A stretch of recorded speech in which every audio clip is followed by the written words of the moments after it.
Attractive, high-end motorcycles from China that are not only cheaper than their competition, but better equipped too. How are the Chinese doing it, and would you buy one?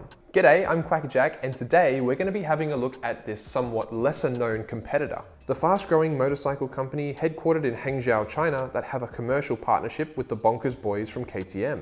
I'm talking about the Zhejiang Chunfeng Power Co, or better known as CF Moto.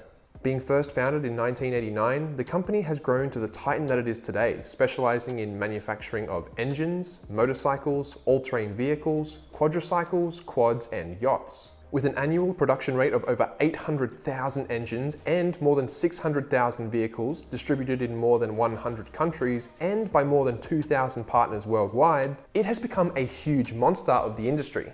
Being publicly traded since 2017 on the Shanghai Stock Exchange and having a commercial partnership with KTM since 2011, motorcycles are what this company does, and they're doing it in a way that no other company's really doing right now. Having a look at the CF Moto website here in Australia, they have a huge range of bikes going from a small 150cc naked up to an 800cc ADV with everything in between. What sets these guys apart though is the price and what they're offering for it. Their motorcycles follow a trend of undercutting in terms of price and over-delivering in terms of specs. Let's take a look at their brand new 2023 450 SR model as an example. It features a 450cc parallel twin engine with pretty much the same power specs as the Ninja 400. But it also comes with full LED lighting, a Brembo front brake, upside down forks, reversible shifting pattern, ABS, a TFT display with Bluetooth connectivity, and GP style winglets. With a full 3-year warranty and guess what? Being $1,000 less than the Ninja 400. And we see this pattern on their entire range of motorcycles, undercutting on price and over-delivering on parts. The 700 CLX Sport seems to be a real standout to me as well. Coming in right now with a price of $9,490, you get a seriously well-equipped sport bike that would put the likes of Triumph's Trident to shame. Fully adjustable KYB suspension, Brembo M430 brakes, along with the electronics kit, it is staggering how much you're getting for such a low price. Triumph's popular motorcycle, which is quite similar, the Trident, comes in at $14,000. That's $5,000 more than the CF. And I mean, sure, you can argue that Triumph has that brand name behind it, but you can't argue with the sheer amount of value being offered by the Chinese counterpart. And now I know what you're thinking, a cheap Chinese bike. Surely there must be some corners cut somewhere. And look, it's a good question.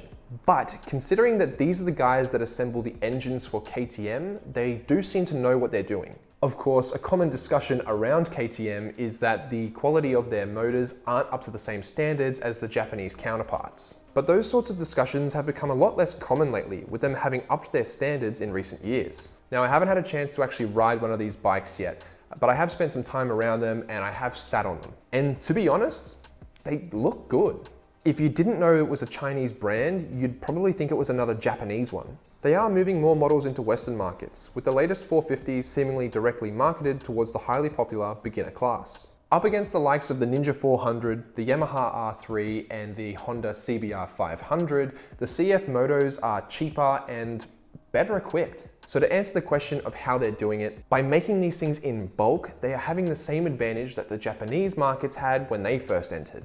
But I'll be honest, I'm not sure if the fact that it's a Chinese-made motorcycle will prevent it from being as popular. I know here in Australia, we don't see that many of them on the road. I suppose only time will tell, but we can't argue with the specs. So what do you reckon?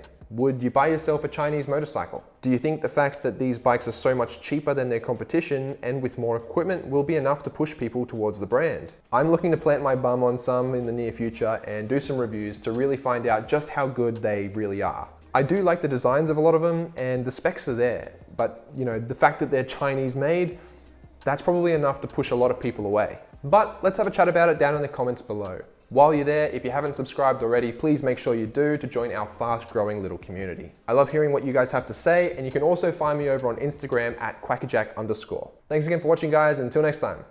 See ya. This video is about CF Moto. Why are they seemingly taking over the world? Oh, here we go. Peak time for air traffic. I'm talking about the Zhejiang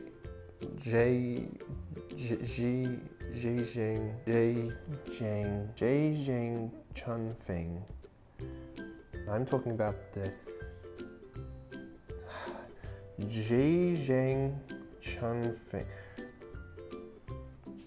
Probably a good thing they go by CF Moto, because this is bloody impossible to say. Aeroplane, aeroplane. Triumph's popular Trident comes in. Triumph's popular Trident comes in at a. Triumph's popular Trident motorcycle comes in. Triumph's similar Trident motorcycle comes in at 14. Oh.